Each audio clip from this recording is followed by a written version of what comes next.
Merci. Bonjour à tous, merci d'être là si nombreux. Je suis René Fils, je suis chercheur en sécurité chez Digital Security, groupe Econocom, où je fais du test d'intrusion, de la R&D, de la formation. Et je m'intéresse tout particulièrement à la sécurité des protocoles cryptographiques.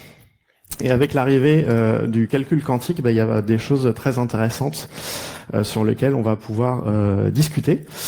Sachant que pour la plupart des médias et pour la plupart des gens, le quantum, ça représente tout et n'importe quoi. Hein. C'est un terme qui est galvaudé et qui est utilisé à toutes les sauces, et tout le monde du coup croit que c'est de la science-fiction ou que c'est un terme vaudou. Pas du tout. On va pouvoir faire des choses très pratiques et très concrètes. Voilà, donc je vais vous expliquer les bases du calcul quantique, les bases de la conception d'un circuit quantique. Et dans un circuit, on verra donc comment créer des portes et comment les combiner de façon à créer des algorithmes quantiques. On parlera ensuite des simulateurs algorithmiques pour pouvoir concevoir des algorithmes et les tester en ligne. Puis, avec l'arrivée du cloud computing, il y a beaucoup de services maintenant qui ont mis en place, c'est encore peu connu et assez confidentiel, des services de cloud computing quantique en libre accès public. Donc, je vous en donnerai 4 ou 5. Vous pouvez vous inscrire et lancer des calculs sur des réelles puces quantiques. Il n'y a pas besoin de payer, c'est entièrement gratuit.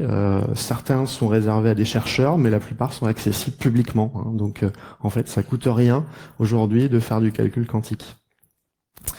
Et puis, le vif du sujet, ça sera de reverser certaines primitives cryptographiques. Donc, on verra comment on reverse des permutations avec des circuits quantiques. On verra les différentes approches possibles et on fera des exemples. On verra des exemples sur le calcul du CRC. Vous connaissez CRC, CRC8, CRC16, et puis du calcul sur des S-box d'AES qu'on peut reverser par le même principe. Et on verra ça sur des simulateurs et je vous ferai une démonstration si le dieu de la démo est avec nous, en temps réel sur la puce quantique d'IBM, une puce quantique à 14 qubits, pour que vous puissiez voir que ça tourne en vrai et que c'est donc pas un mirage. Et puis on parlera donc des avancées du calcul quantique et puis du futur de la cryptographie et des menaces que ça va apporter et des solutions qui sont d'ores et déjà envisagées pour sécuriser les systèmes. Voilà, donc je m'intéresse beaucoup à la sécurité des protocoles en général, dans l'IoT, mais aussi dans la blockchain, et je suis spécialisé sur les parties cryptographiques. Donc la talk sera un petit peu technique. Je vais vous introduire les principes du calcul quantique. Alors, le calcul quantique, c'est faire des algorithmes calculés avec non pas des bits, comme sur un ordinateur classique, mais des qubits.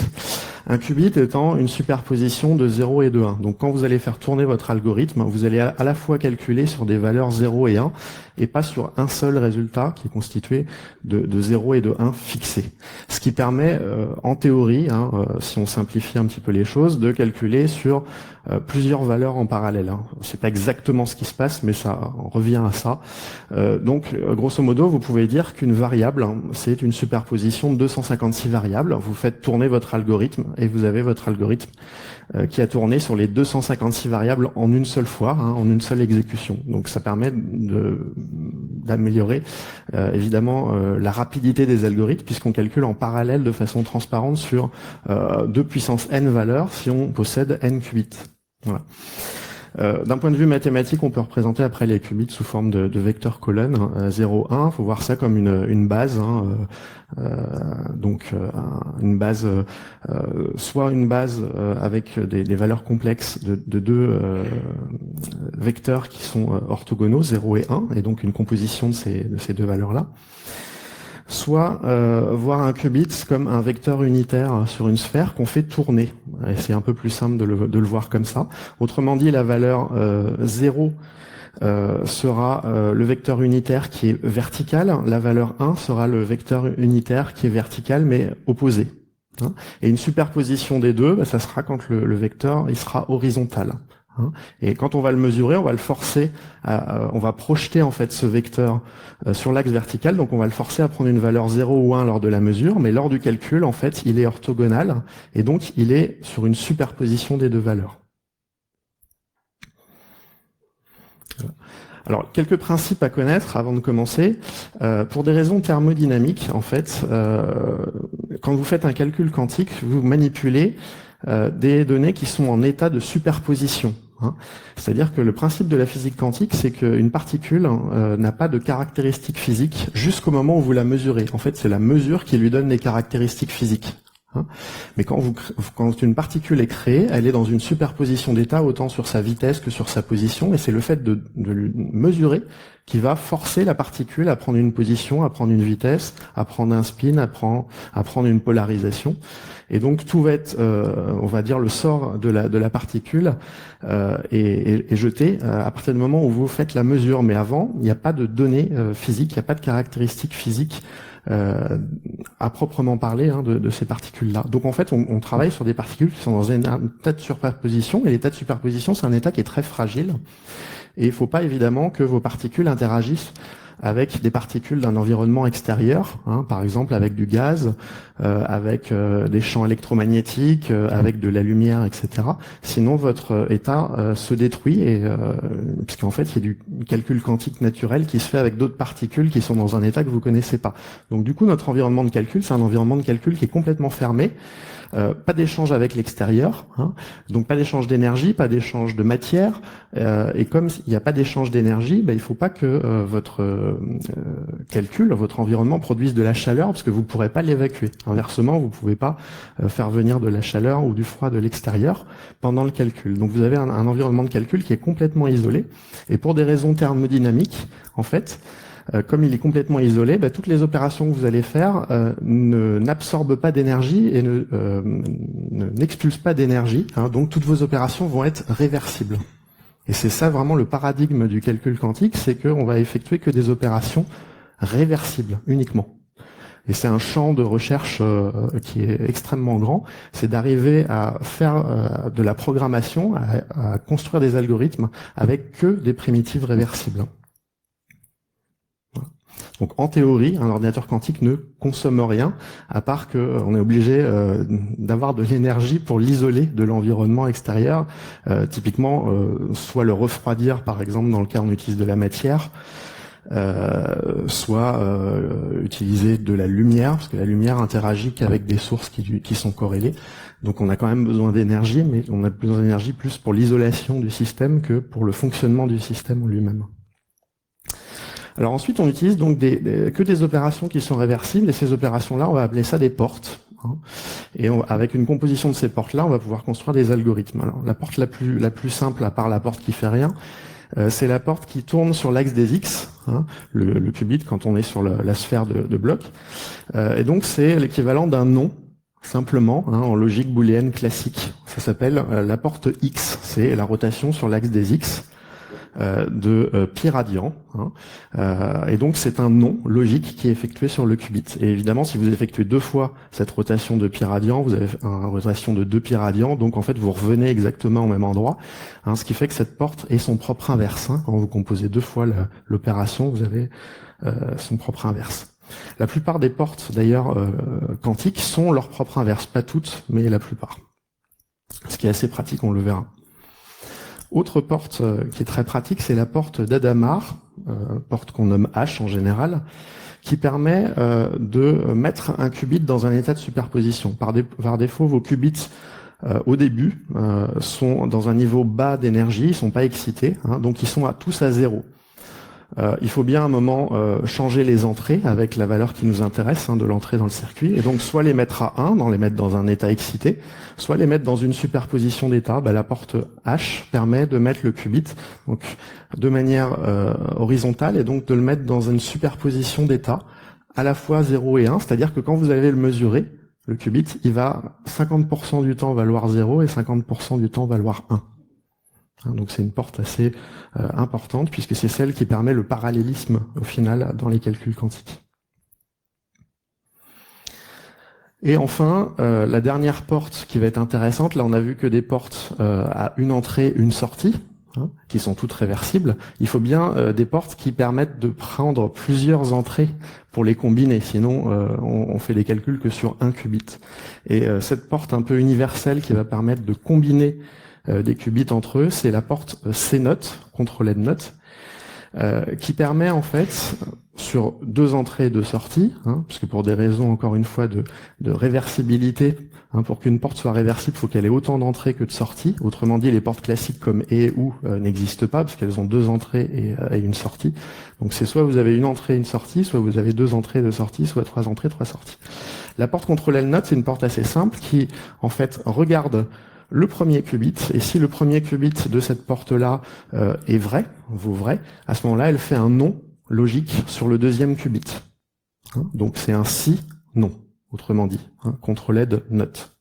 Et ça se note comme ceci, sachant que le qubit de contrôle, c'est celui-ci, et le qubit cible, c'est celui-ci. Donc on fait un non, autrement dit, on applique la porte X sur le second qubit si le premier vaut 1. Voilà, et puis un qubit éventuellement qu'on peut introduire, mais qui est un petit peu artificiel, c'est une porte qu'on peut introduire qui est un peu artificielle, c'est la porte swap qui permet d'échanger 2 qubits. Vous voyez bien qu'elle est réversible aussi, parce qu'échanger 2 qubits et l'échanger 2 fois, ça revient à retrouver la même chose. Mais c'est une porte un petit peu artificielle, on verra pourquoi. On peut utiliser des portes CNOT à la place. Ce qui est intéressant, c'est d'avoir un jeu de portes qui est universel, c'est-à-dire qu'avec un minimum de portes possibles, vous pouvez implémenter tous les algorithmes.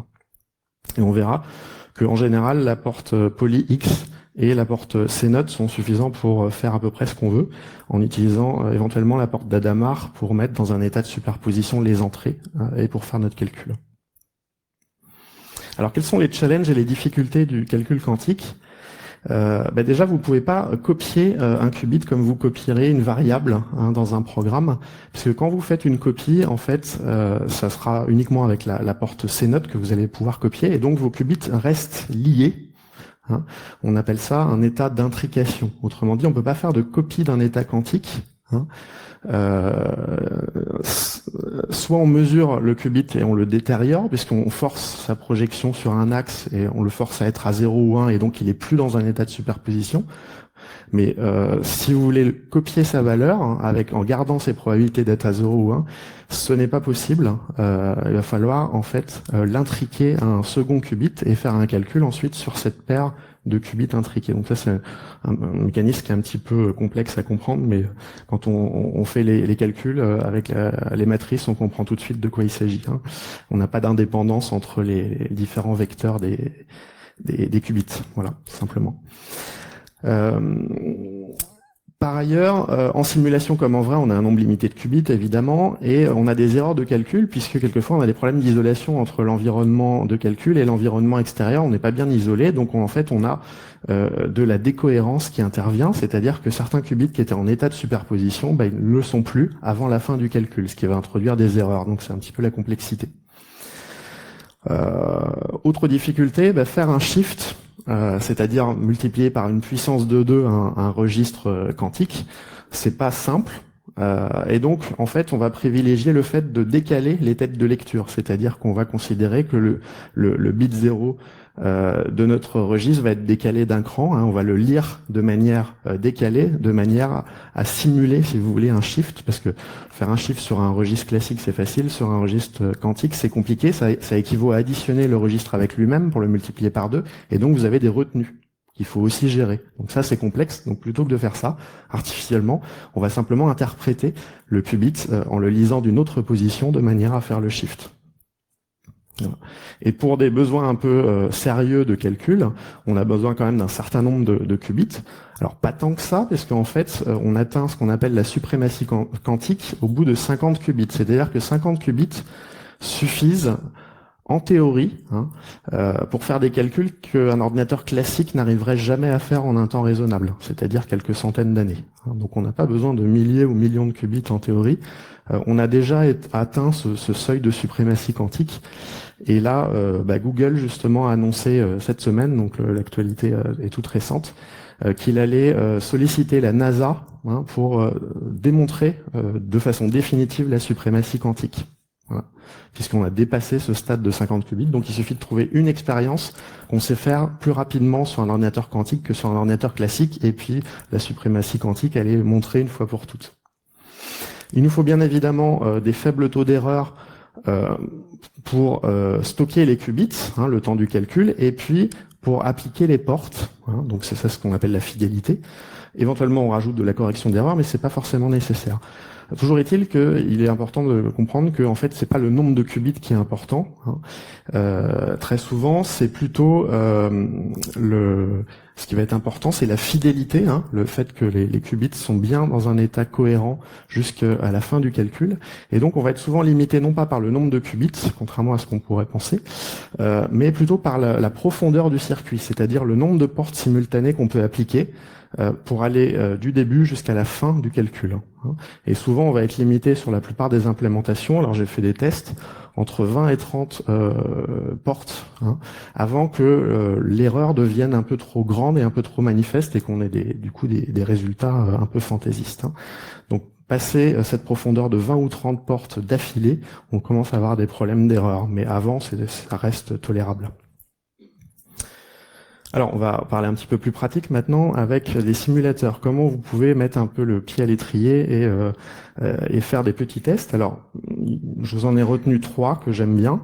Il y a Quantum Inspire qui est tout nouveau.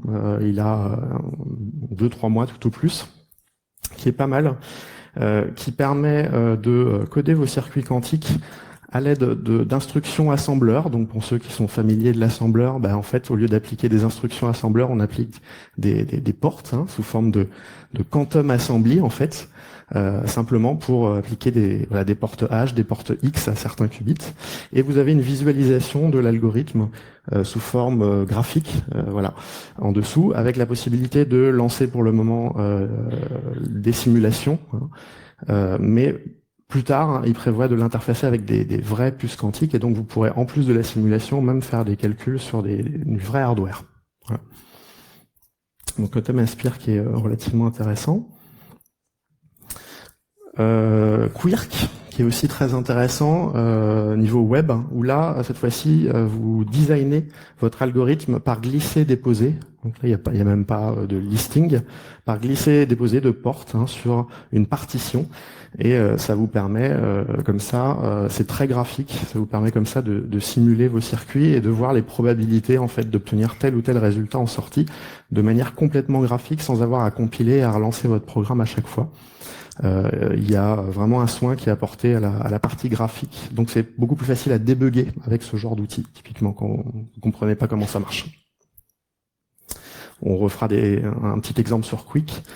Et puis, si vous voulez faire du calcul quantique dans les transports en commun, vous avez la version mobile sur Android, par exemple, hein, Quantum Circuit Simulator, hein, si vous êtes pressé de faire quelques expérimentations sur votre téléphone.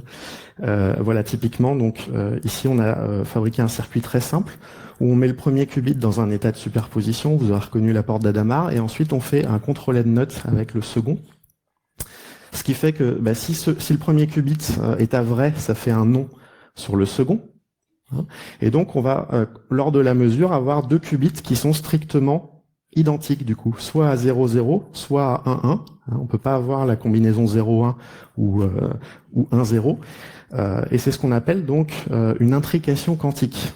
C'est ce qui gênait un petit peu Einstein, hein, c'est-à-dire que ce simple circuit en appliquant 2 portes permet en fait d'avoir 2 qubits qui sont dans le même état, mais dans un état qu'on ne connaît pas à l'avance. Autrement dit, s'il s'agit par exemple de 2 photons de lumière, on fabrique 2 photons de lumière dans un état qu'on ne connaît pas, on ne sait pas s'ils sont polarisés horizontalement ou verticalement, on les éloigne à très très grande distance, chacun à un bout de l'univers, et en fait, la mesure de l'un des photons, instantanément, va lier le sort du second photon. Hein, donc si votre photon il est polarisé horizontalement, instantanément, le photon, à l'autre bout de l'univers, il va être aussi polarisé de manière horizontale. Pareil si c'est vertical. Hein. Et Einstein n'acceptait pas ça, évidemment, il parlait d'une action fantôme à distance. En réalité, non, hein, tous les tests qui ont été faits à des centaines de kilomètres montrent que ce phénomène-là, effectivement, est réel, et que l'interaction entre guillemets est instantanée et plus rapide que la vitesse de la lumière. On a montré que ce phénomène avait lieu 1000 fois plus rapide que la vitesse de la lumière, 1000 fois plus rapidement que la vitesse de la lumière à minima. Hein. La théorie dit que c'est instantané et ça ne viole pas la loi de la relativité générale parce qu'il n'y a pas de transmission d'informations. On ne peut pas transmettre un bit à 0 ou à 1 comme ça. C'est juste qu'ils sont dans le même état, mais on ne peut pas forcer cet état-là. C'est du pur hasard, et c'est la mesure qui va imposer le sort des deux particules. Voilà. Donc un circuit très très simple qui permet de matérialiser des choses un petit peu curieuses. Puis si vous voulez une liste un peu plus longue de simulateurs, il y en a des dizaines et des dizaines sur ce site, sur quantiky.org. Voilà. Alors, ce qui est plus intéressant, à part les simulateurs, parce que ça on avait ça depuis une vingtaine d'années presque, ce sont des services maintenant en ligne, hein, du vrai hardware. Alors, j'avais fait une démonstration il y a 4-5 ans sur un des premiers ordinateurs quantiques qui était accessible, qui était celui de Bristol, et il y avait 2 qubits. Depuis ces 4-5 ans, les choses ont changé, hein, l'eau a coulé sous les ponts, et maintenant on a des systèmes à quasiment 50 qubits qui sont accessibles publiquement et gratuitement par Internet. Alors il y a le géant chinois Alibaba, qui a lancé son service de cloud computing qui est extrêmement discret, il n'y a quasiment aucun lien vers le service, et pour autant vous inscrivez, c'est instantané, et vous avez accès à une puce quantique de 11 qubits, gratuitement. Voilà, il n'y a pas de validation de prérequis particuliers. Il y a IBM qui a beaucoup plus communiqué sur son service de quantum computing sur le cloud, qui s'appelle Q-Experience, qui vous permet d'avoir accès jusqu'à 14 qubits si vous êtes grand public et 20 qubits si vous êtes un client corporate de la société. Le service de Rigetti qui vous permet d'accéder des puces quantiques jusqu'à 19 qubits et il prévoit cette année un accès à une puce quantique de 128 qubits pour leurs clients. Et enfin D-Wave, alors D-Wave qui défraye la chronique parce que D-Wave a été le premier à annoncer une puce quantique. En réalité, il ne s'agit pas d'une puce quantique universelle, c'est-à-dire que vous ne pouvez pas programmer n'importe quel type d'algorithme dessus. D-Wave, en fait, a une puce quantique de 1000 qubits, donc bien au-dessus des autres, mais il y a une explication simple, c'est que c'est une puce adiabatique, c'est-à-dire qu'il va tirer parti des variations de température pour trouver des solutions, et c'est une puce qui ne peut être utilisée que pour des problèmes d'optimisation de fonctions, donc chercher le minimum ou le maximum d'une fonction, mais qui ne permet pas de faire du calcul réellement parallèle, hein, mais juste de trouver des minimums ou des maximums beaucoup plus rapidement qu'un système classique, voilà. Mais pas d'explorer l'ensemble des solutions du coup. Voilà, donc tous ces services-là, ces 5 services-là sont gratuits avec plus ou moins une validation, mais en fait, il n'y a pas, si vous justifiez d'une utilisation pro, il n'y a pas de problème pour s'inscrire, et donc vous avez 5 services maintenant de quantum computing qui sont complètement accessibles. Alors parlons un peu de cryptographie maintenant et d'applications pratiques de tous ces concepts. Alors, comment on va modéliser plutôt des primitifs cryptographiques? Alors, les primitifs cryptographiques, il y en a plusieurs. Vous savez que les algorithmes de chiffrement, par exemple, utilisent des box à permutation, ce qu'on appelle des P-box, et des box à substitution, qu'on appelle des S-box. Alors, on va voir comment fabriquer déjà des permutations grâce à des systèmes quantiques pour mimer le fonctionnement d'une P-box. Qu'on peut trouver par exemple dans AES ou DES ou d'autres algorithmes. Alors, modéliser une permutation, ça consiste à décomposer la permutation déjà en permutation simple, c'est-à-dire en permutation de 2 éléments. Donc on va trouver une composition de permutation de 2 éléments qui vont donner la permutation générale. Ensuite, on peut utiliser des portes swap, qui justement permutent des éléments. Mais je vous ai dit, une porte swap, c'est un petit peu artificiel et ça n'existe pas sur des implémentations physiques. Les portes swap, c'est une vue de l'esprit, inverser 2 qubits. En réalité, sur les implémentations, on trouve des portes CNOT. La porte la plus basique qui prennent 2 qubits en entrée, c'est la porte CNOT. Or, c'est très simple à partir, vous voyez, de 3 portes CNOT de fabriquer une porte swap. Donc une fois que vous avez décomposé votre permutation globale en permutation simple, vous pouvez fabriquer un circuit avec que des portes CNOT qui vous fait la même chose. Et ensuite, vous allez inverser le circuit. Alors comment on va inverser le circuit? En fait, c'est très très simple puisque les portes CNOT sont leur propre inverse. Donc l'inverse d'une permutation, qui est composée uniquement de CNOT, on a vu qu'on pouvait la fabriquer uniquement avec des CNOT, c'est l'inverse du circuit qui est composé de CNOT, et l'inverse du circuit qui est composé de CNOT, c'est simplement lire le circuit à l'envers. Donc c'est extraordinairement simple comme façon de modéliser la chose. Il s'agit simplement d'appliquer les portes à l'envers, de lire les portes de la fin du circuit jusqu'au début, et du coup, on a inversé notre permutation. Et puis on peut éventuellement appliquer des opérations de simplification, parce qu'il y a quelques portes CNOT qui peuvent être redondantes du coup. 2 portes CNOT de suite identiques, elles s'annulent typiquement, donc on peut simplifier aussi le circuit. Donc ça, c'est la façon de modéliser des permutations. De manière générale, il y a deux façons maintenant d'arriver à reverser des primitives cryptographiques. Une première approche qui est proche de celle qu'on vient de voir, qui consiste à créer un circuit réversible à partir d'une primitive cryptographique et ensuite le lire à l'envers, l'exécuter à l'envers de manière à inverser la primitive cryptographique. On a quand même deux difficultés à ça. C'est que la plupart des primitives cryptographiques, déjà, elles sont pas réversibles. Alors c'est pas un réel problème, puisque d'une fonction non réversible, on peut ajouter en fait des bits à l'entrée ou à la sortie pour en faire une fonction réversible. C'est ce qu'on appelle le embedding function, c'est envelopper la fonction non réversible dans une fonction qui prenne plus de bits en entrée et en sortie, qui elle soit réversible. C'est le cas par exemple du C-note. C-note, grosso modo, comme la fonction et, elle n'est pas réversible, la fonction booléenne et n'est pas réversible. On a, à partir d'un résultat d'un et booléen, vous pouvez pas retrouver les deux entrées. Il y a plusieurs possibilités. Si vous copiez un des bits d'entrée du et que vous le mettez en sortie, vous fabriquez une fonction C-note. Donc la fonction C-note, c'est rien de plus que un et qui est augmenté, on va dire, de façon à en fabriquer une version réversible qui est plus générale. Voilà. Et donc, il est toujours possible d'envelopper une fonction non réversible pour en faire une fonction réversible. Voilà. Alors du coup, ça règle le problème des fonctions non réversibles. Mais du coup, quelquefois, on a besoin de variables temporaires, comme dans un programme. Dans un programme, vous avez souvent besoin de variables temporaires. Là, ça pose un peu plus de problèmes au niveau des qubits, puisque je vous ai dit, vous pouvez pas avoir d'échange avec l'extérieur pendant le calcul. Notamment, détruire une variable temporaire, c'est pas possible. Détruire une variable temporaire, ça équivaudrait à la remettre à 0, et ça équivaudrait donc à évacuer de l'énergie, quand la variable est à 1, par exemple, vers l'extérieur pour la mettre à 0. Et ça, c'est absolument impossible.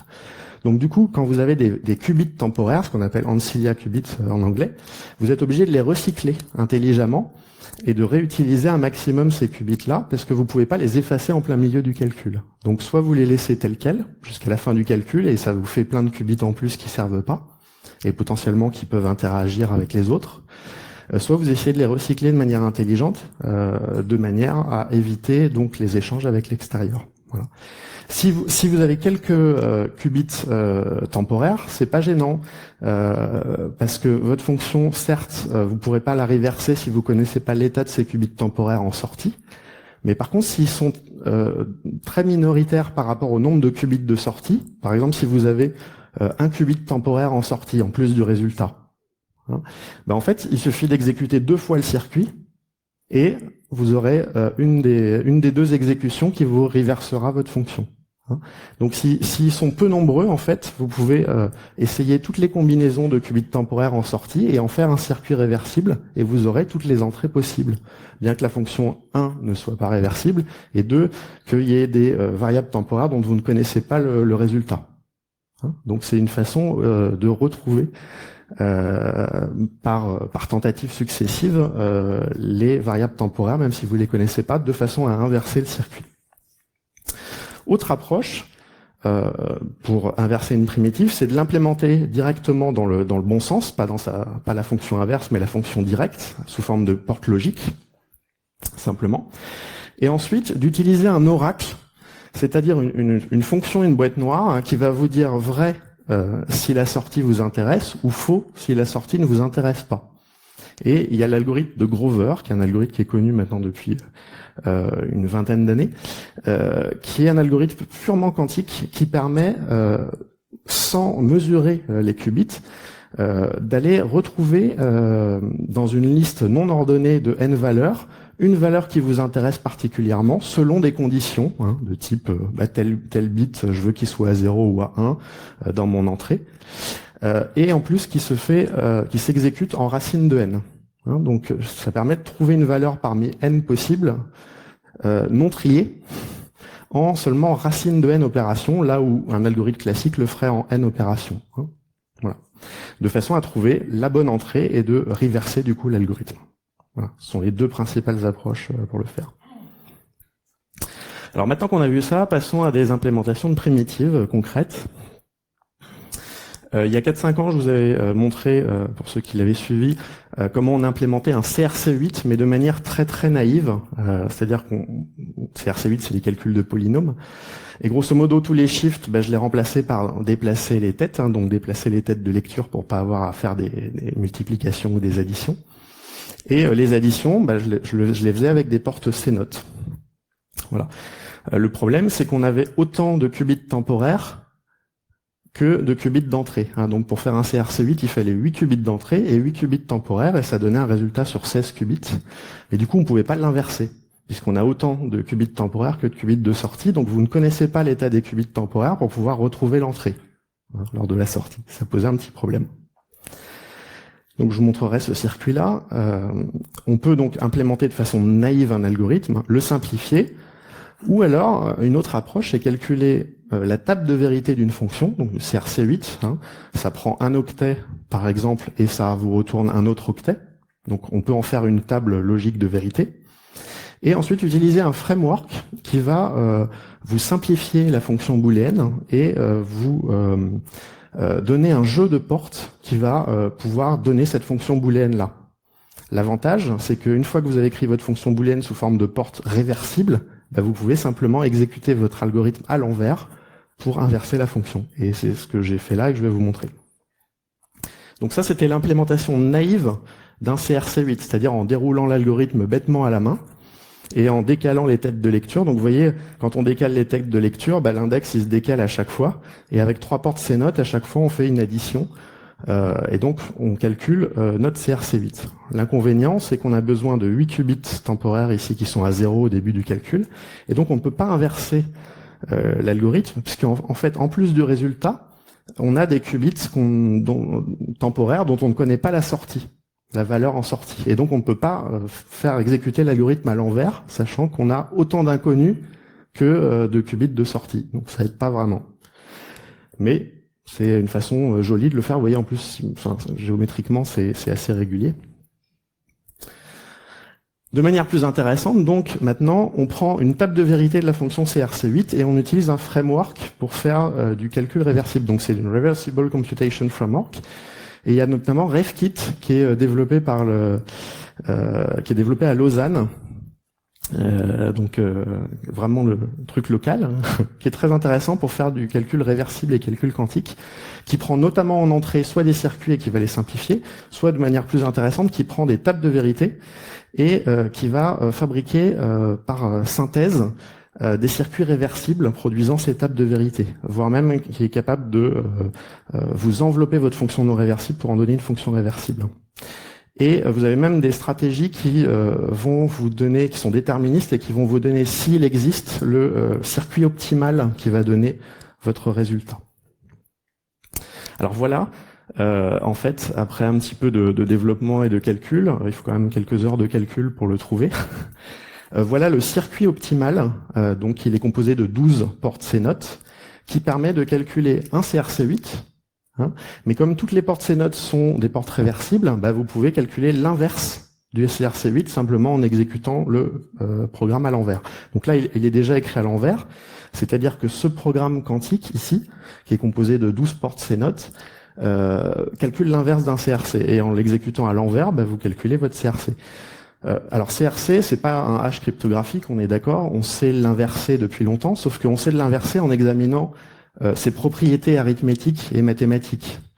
Là, j'ai pas du tout examiné ces propriétés arithmétiques et mathématiques, j'ai utilisé une méthode générique pour inverser une primitive. Donc c'est complètement une autre approche que celle qui est connue. Donc là, c'est le circuit en quantum assembly. Quand on le visualise, voilà à quoi il ressemble. Donc ça, c'est dans Quantum and Sphere. Donc voilà le circuit en 12 portes qui reverse le CRC8 ici. Comment je l'utilise? Je mets en fait une sortie de CRC8, je mets le résultat d'un CRC8 en entrée, j'ai mon circuit d'inversion ici, et ensuite je fais des mesures de tous les qubits en même temps, de manière à avoir l'entrée du CRC8, donc inversé. Et ça, c'est le circuit optimal sur 12 qubits. Et voilà ce que ça donne alors dans un simulateur déjà sans bruit, c'est-à-dire un simulateur parfait où il y a pas de décohérence quantique pendant le calcul. Donc vous voyez ici, j'ai inversé en fait la sortie 0, 1, 0, 1, 0, 0, 0, 0. Hein, cet octet-là. Donc 8 bits. Et je cherche l'entrée de CRC qui donne cette sortie-là. Et là, le simulateur me trouve que c'est 1, 0, 0, 0, 1, 1, 1, 0. Voilà, 100% des fois, donc la probabilité est de 1 hein, d'obtenir ça en sortie. J'ai inversé mon CRC, ça marche que ça fonctionne, sur un simulateur. Ensuite, on peut utiliser un simulateur, mais avec des conditions de bruit. C'est-à-dire que je mets une probabilité à chaque porte que mon qubit il rentre dans un état de décohérence ou que la porte ne fonctionne pas. Hein, parce que c'est pas parfait, c'est de l'ingénierie physique. Et donc là, j'ai mis un taux d'erreur de 1 millième par qubit et par porte, ce qui est à peu près un taux classique hein, qu'on retrouve sur les systèmes. Et vous voyez ce que ça donne donc en conditions quasi réelles dans un simulateur, c'est-à-dire que je trouve la bonne solution 92% du temps, et le reste du temps, c'est-à-dire à peu près 8%, je trouve d'autres solutions. D'où l'intérêt quand vous faites tourner un algorithme quantique de ne pas l'exécuter une unique fois, mais de faire plusieurs tirages, c'est ce qu'on appelle des shots. Hein, et sur la plupart des systèmes, en fait, IBM ou d'autres, vous avez par défaut 1024 shots hein, pour le même circuit. Donc le circuit est configuré une fois pour toutes, mais après vous faites 1024 tirages, ça va très très vite, et vous prenez ensuite le résultat majoritaire, et là vous gommez le risque d'erreur, hein, puisque 92% des fois sur 1024, vous l'avez quand même un certain nombre de fois ce résultat hein, dans la sortie. Ensuite, on peut passer à une implémentation en vrai, sur une vraie puce quantique, celle d'IBM. Donc là, vous avez le circuit, je vous ai mis le programme pour l'exécuter en vrai, sur la puce d'IBM qui s'appelle Melbourne. Ils ont des noms de villes, chacune des puces quantiques. Et Melbourne est une puce à 14 qubits que vous ne pouvez pas accéder directement par le web, hein, mais par le framework d'IBM. Vous avez un framework open source qui s'appelle QISKit, qui vous permet d'accéder par des API à la puce quantique et d'aller envoyer des jobs hein, et de mesurer. Alors, je vais essayer de le faire fonctionner. Je suis tributaire évidemment de la file d'attente au service. Parce que le service il est pas qu'à moi. Donc, on va essayer de le faire fonctionner en vrai. Donc, les imports, voilà, c'est du Python, hein, le framework. On trace le circuit, voilà. En plus, on a une belle API pour visualiser le circuit. On définit le job. Voilà, et ensuite, on va le lancer. Voilà. Donc là, on a le résultat en simulation, en local. Et là, je soumets le job. Il est en phase d'initialisation chez IBM. Toutes les 10 secondes, ça va normalement rafraîchir. Donc on va avoir un statut. Voilà. Là, il est mis en file d'attente, queued. Ça veut dire qu'il y a des jobs devant moi qui s'exécutent. On va espérer que ça va pas durer trop longtemps.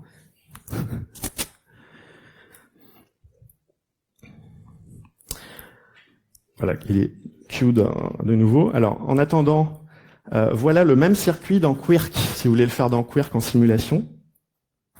Alors, ce qui est intéressant, vous voyez, c'est que je peux déplacer en temps réel mes bits à 1, et vous avez le résultat, l'input correspondant à cet output-là qui est affiché en temps réel ici. Vous voyez, donc j'ai inversé 0, 1, 0, 1, 0, 0, 0, 0, et en résultat, j'ai 0, 1, 1, 1, 0, 0, 0, 1. Le même exemple, mais en simulation. Sauf que ici, c'est très graphique, vous voyez, je déplace et j'ai le résultat en live. Alors, je suis toujours en queued. Le problème de faire la présentation le matin, c'est qu'on a les Américains qui se réveillent et donc qui lancent aussi leur job, et voilà, donc les aléas, mais on va le laisser tourner en espérant que on puisse avoir le résultat. Sinon, le résultat, il est là. Voilà. Alors, le résultat, il est bruité, évidemment, donc vous n'avez pas forcément à chaque fois le même résultat, puisque c'est sur du vrai hardware. Et vous voyez, le résultat donc est bruité. Il est parmi les premières réponses, mais c'est pas forcément la première réponse. Généralement, la première réponse, c'est que des zéros. Hein. C'est un niveau d'énergie bas.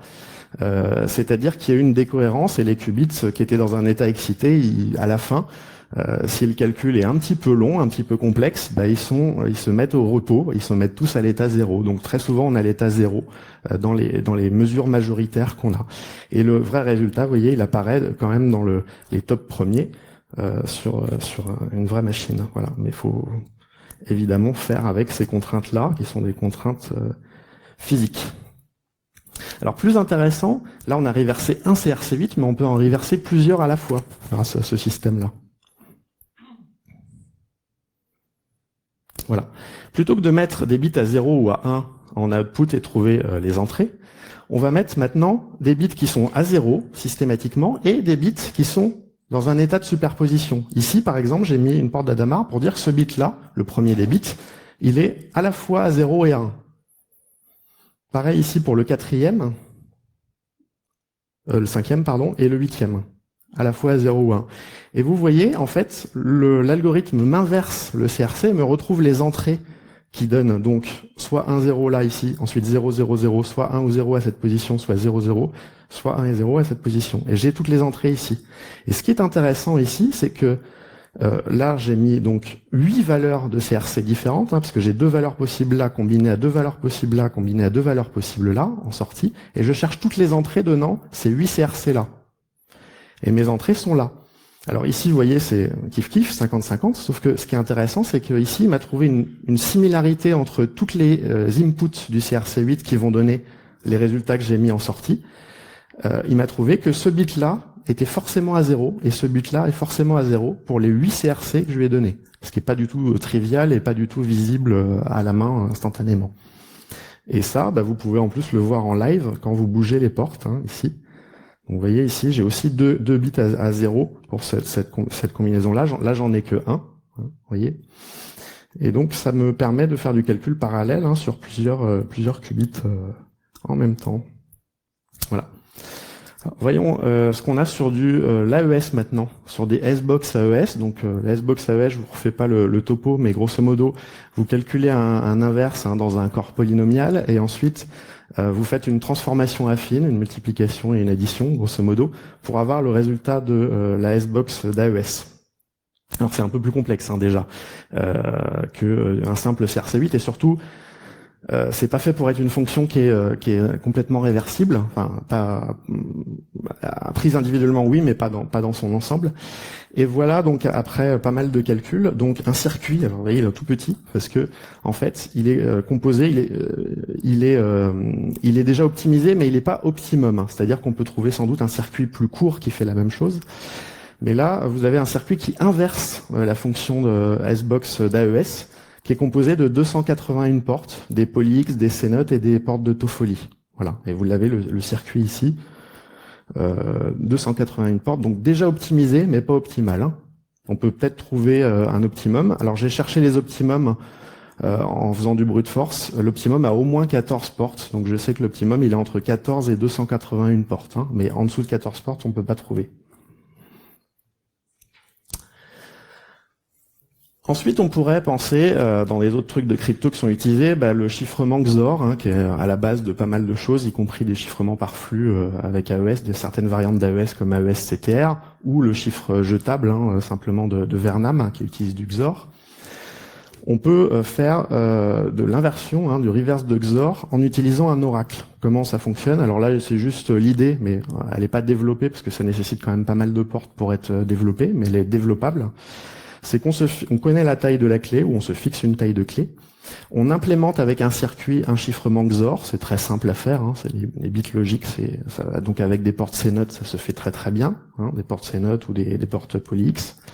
Et en fait, on va pouvoir avoir directement les clés candidates en regardant en fait dans les qubits d'entrée, on va chercher à minimiser les octets qui vont avoir un bit de poids fort à 1. Parce que vous savez que quand on vous fait sur un texte ASCII, pardon, je m'exprime mal, sur un texte en ASCII, vous avez le bit de poids fort de tous les caractères qui est à 0, puisque vous êtes en ASCII et pas en ASCII étendu. Donc l'idée, c'est d'utiliser un oracle qui va essayer de chercher que tous les bits de poids fort de l'entrée, dans notre circuit réversible, soient à 0. Pour trouver en fait un candidat d'entrée dont la sortie donne un chiffré donné. Et ça, on peut le faire avec un algorithme de Grover. Et notamment, ça divise par 2 la taille de la clé, parce qu'on a vu que l'algorithme de Grover calculait en racine de n l'inversion du circuit. Voilà. Et donc pour terminer, voilà, quelles sont les menaces sur la cryptographie symétrique? L'algorithme de Grover, hein, qui va trouver une clé parmi n en racine de n opérations, donc ça divise toutes les tailles de clés par deux. Autrement dit, par exemple, l'AES 128 est en mesure d'être cassé avec l'algorithme de Grover, puisqu'il serait réduit en fait à un chiffrement sur 64 bits. Et aujourd'hui, on sait casser, c'est le record du monde, du 64 bits. Hein. Voilà. Donc quelle est la défense contre ça? Il suffit simplement, comme l'algorithme de Grover, on peut démontrer qu'il est optimal, de doubler toutes les tailles de clés qu'on utilise sur des algorithmes symétriques, et à ce moment-là, on est hors de portée de toutes les attaques quantiques futures. Et ça, c'est bien, parce qu'on sait que Grover, c'est le meilleur algorithme qui soit. Donc en doublant les tailles de clés, on se protège de toutes les attaques futures. Sur la cryptographie asymétrique, par contre, on a un algorithme qui est l'algorithme de Shor, qui n'est pas quadratique, mais qui est polynomial. Hein. Alors, c'est beaucoup plus embêtant. Ça veut dire qu'en fait, cette attaque va être grosso modo proportionnelle au nombre de bits de la clé. Hein. Donc, tout ce qui est RSA, tout ce qui est DSA, ECDSA, ECDLP et compagnie, tous les algorithmes asymétriques actuels, grosso modo, si vous doublez la taille de clé, normalement, ça rend l'attaque 10, 100 fois plus complexe, pas avec un ordinateur quantique. Si vous doublez la taille de clé, il suffit en fait d'un circuit 2 fois plus grand pour arriver à casser votre clé. Autrement dit, c'est quasiment linéaire de casser du RSA ou autre. Donc c'est pour ça qu'on considère que toute la crypto asymétrique est cassée et qu'il faut penser à autre chose. Autant la cryptographie symétrique, on sait exactement quoi faire, il faut doubler les tailles de clés et on sait que ça sera suffisant ad vitam aeternam. Là, pour de la crypto asymétrique, tout est cassé, hein, tous les algorithmes classiques, donc utilisés dans TLS, utilisés dans les cartes bancaires, les échanges de clés, tout ça c'est cassé. Hein, donc c'est quand même pas une mince affaire. Donc il faut utiliser des algorithmes post-quantum cryptographie. Hein, donc voilà. Quand on parle du futur du quantique, vous avez un site qui est très bien, qui s'appelle qubitcounter.com, qui retrace en fait les progressions en termes de nombre de qubits et qui a le record à l'heure actuelle. Hein. Donc vous voyez, à l'heure actuelle, c'est Rigetti qui est à 128 qubits et on avait du 72 qubits auparavant par Google. Hein. Donc ça date d'août 2018, le record est assez récent. Alors j'avais fait un pari il y a 4-5 ans en disant que la progression aux ordinateurs quantiques allait suivre la loi de Moore.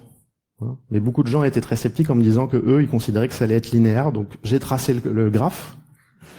Je crois que c'est à peu près clair que c'est pas linéaire et que c'est une belle exponentielle, hein, la progression en termes de nombre de qubits en fonction de l'année. Je parle évidemment que de Universal Quantum Chip, hein, c'est-à-dire je parle pas d'ordinateurs adiabatiques comme D-Wave, qui sont des faux ordinateurs quantiques. Hein. Je parle vraiment de puces quantiques sur lesquelles on fait tourner n'importe quel algorithme et pas juste des problèmes d'optimisation. Voilà, donc ça ressemble beaucoup à une loi de Moore. Hein. Autrement dit, ça va arriver très très vite. Hein. Il va falloir changer pas mal de choses niveau crypto. Alors il y a 6 approches qui sont envisagées. Voilà les 6 familles d'approches qui sont envisagées pour remplacer notre crypto. Il y a une conférence quasi annuelle qui s'appelle la PQ Crypto Conférence. Il y aura la 10e édition en 2019. Je crois qu'elle est en Chine, il me semble. La dernière était aux États-Unis. Je crois que la prochaine en 2019 est en Chine, enfin en Asie en tout cas. Le souci, c'est que parmi ces approches, il y a beaucoup d'approches qui sont symétriques. Or, on peut pas faire de l'échange de clés symétriques sur Internet, par exemple. C'est un peu compliqué avec un site web d'avoir la clé par un autre canal que le canal Internet. Donc, du coup, il faut chercher plutôt des approches asymétriques, surtout que le symétrique, en plus, on sait s'en protéger vis-à-vis des attaques quantiques. Alors ceci dit, il y a une approche qui est intéressante, qui est assez récente, qui s'appelle NTRU, qui date de 1996, qui est pour l'instant quasiment la seule approche asymétrique connue qui soit résistante aux attaques quantiques. Voilà. Donc vous avez une variante pour le chiffrement et une variante pour la signature. Et il y a pas mal d'organismes de normalisation qui en regardent actuellement ceci, donc vous avez le site pour voir si ça peut être intégré.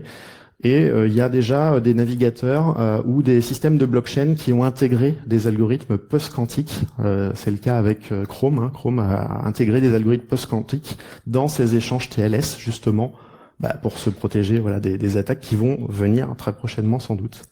Voilà, merci à vous. Je vais prendre quelques questions si vous souhaitez.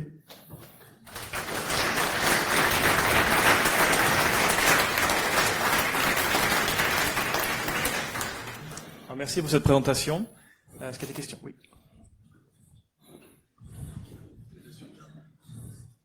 Alors les résultats, ouais, on va regarder si ça a fini.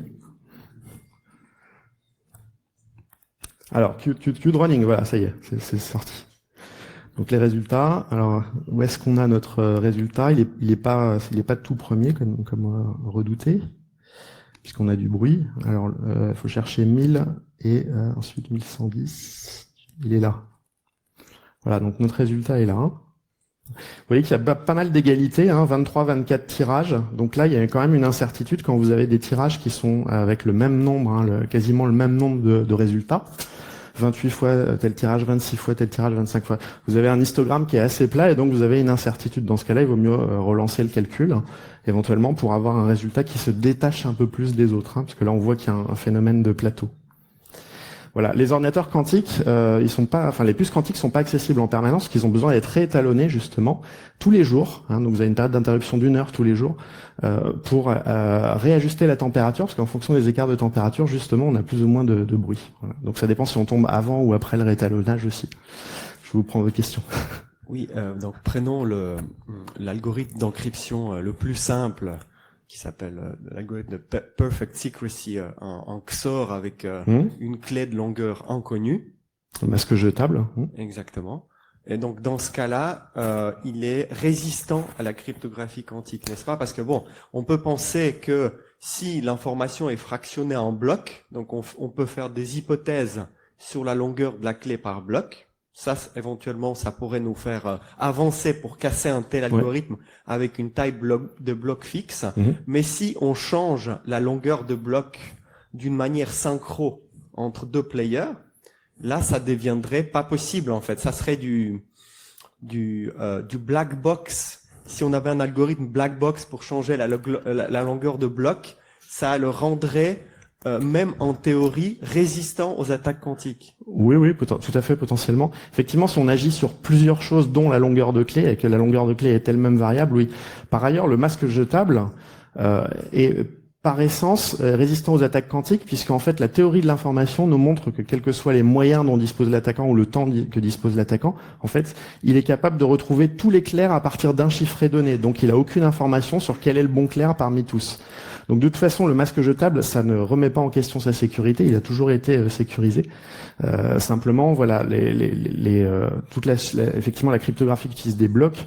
Selon le mode de bloc ou selon la taille des blocs, il peut y avoir des attaques qui sont résistantes ou non au système quantique. Tout à fait. Pour démontrer la supériorité quantique, c'est quel algorithme qui est utilisé ? Pour l'instant, on ne sait pas.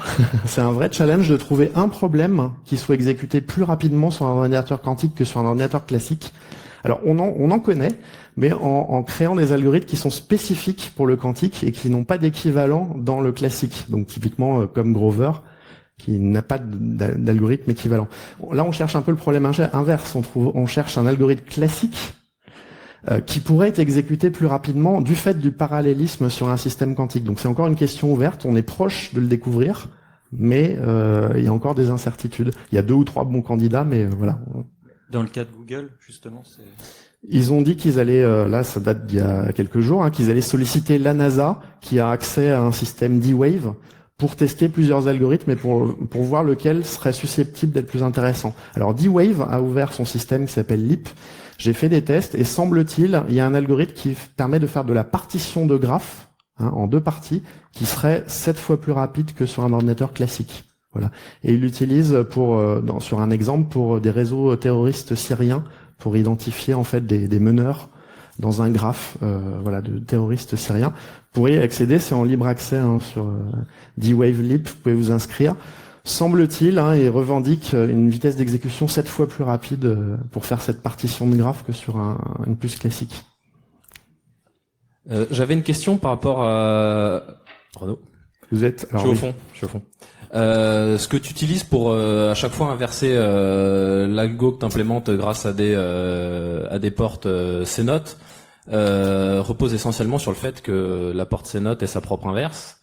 En partie, mais c'est pas obligatoire, oui. Du coup, est-ce que il y a des algorithmes qui peuvent ne pas être implémentés à base de CNOT ? Enfin, est-ce qu'il y a une limitation théorique à l'implémentation de CNOT ? Je connais pas du tout comment fonctionnent toutes ces portes-là, mais en gros, l'idée ce serait de pouvoir avoir un algorithme qui est pas optimisable avec le framework que tu utilises, avec des C-notes, quoi. Et du coup, ça complexifie le calcul de l'inverse. Alors, on peut tout faire à partir de portes Hadamard, notes, donc les portes PolyX, et C-notes. Donc, il y a la généralisation du C-note qui est Toffoli, c'est-à-dire avec 2 qubits de contrôle et 1 qubit cible, ou 3 qubits de contrôle et 1 qubit cible, donc qui permet de fabriquer des portes à n qubits. Ça s'appelle les portes de Toffoli, et toutes les portes de Toffoli peuvent être synthétisées sous forme de portes C-notes et de portes de changement de phase. J'en ai pas parlé parce que c'est un peu plus technique, mais grosso modo, on peut tout synthétiser à partir de C-notes. C'est pas le plus optimal, mais l'avantage du C-note, c'est que c'est une primitive qui est présente sur pas mal de puces au niveau hardware. C'est une primitive physique simple à implémenter au niveau hardware. C'est la plus simple. Donc ça reste assez universel au niveau implémentation. Ouais, j'ai une dernière question. Ouais. Vu que l'Europe a investi quelques milliards dans le développement d'ordinateurs quantiques, il y a des scientifiques qui ont dit que ça marcherait jamais parce qu'à une certaine taille, il y aurait un problème de décohérence et qu'il y a une limite physique qu'on ne dépassera jamais. C'est quoi ton avis là-dessus? C'est de la religion ou il y a... Pour l'instant, c'est effectivement de la religion. Il y a des gens qui se disent qu'on va se heurter à une barrière, mais on voit pas pourquoi il y aurait une barrière à un nombre de qubits qui est infranchissable, surtout vu les progrès qu'on a fait.